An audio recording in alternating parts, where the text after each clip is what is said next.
উচ্চকক্ষটা ভোটের অনুপাতে হতে হবে, পিআর অনুসারে হতে হবে, এটা আসনের অনুসারে হওয়া যাবে না।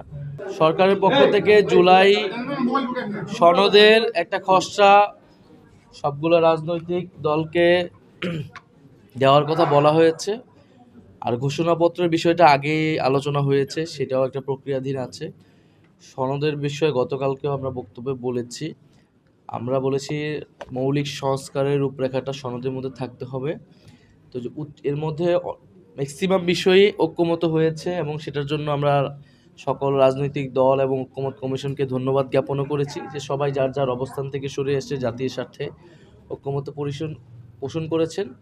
কিন্তু এখন মধ্যে অত্যন্ত গুরুত্বপূর্ণ একটি বিষয় হচ্ছে উচ্চকক্ষ, যেটি প্রথম থেকে আলোচনায় ছিল, বিএনপি সহ বিভিন্ন দলের প্রস্তাবনাতেও ছিল। কিন্তু আমরা বলেছিলাম যে উচ্চকক্ষটা ভোটের অনুপাতে হতে হবে, পিআর অনুসারে হতে হবে, এটা আসনের অনুসারে হওয়া যাবে না।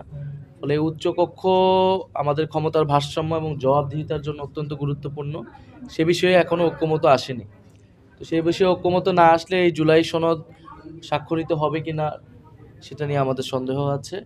আমাদের জায়গা থেকে আমরা বলেছি যে এই বিষয়ে ঐক্যমত আসার পরে আমরা জুলাই সনদের বিষয়টা বিবেচনা করব। তবে আমরা চাই যে 5ই আগস্টের মধ্যেই জুলাই সনদটা তৈরি হয়ে যাক এবং এটা সর্বদলীয় ঐক্যমতের মাধ্যমে এটা ঘোষিত হোক।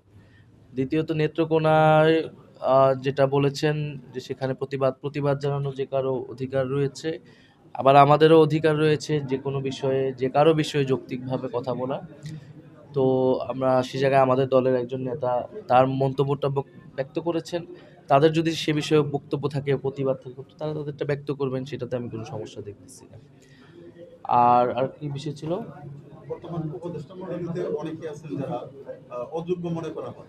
না, নির্বাচনের এটা শুধু উপদেষ্টা মণ্ডলীর বিষয় না, পুলিশ থেকে প্রশাসন থেকে শুরু করে বিভিন্ন জায়গায় আমরা দেখছি তারা নিরপেক্ষ আচরণ করছে না।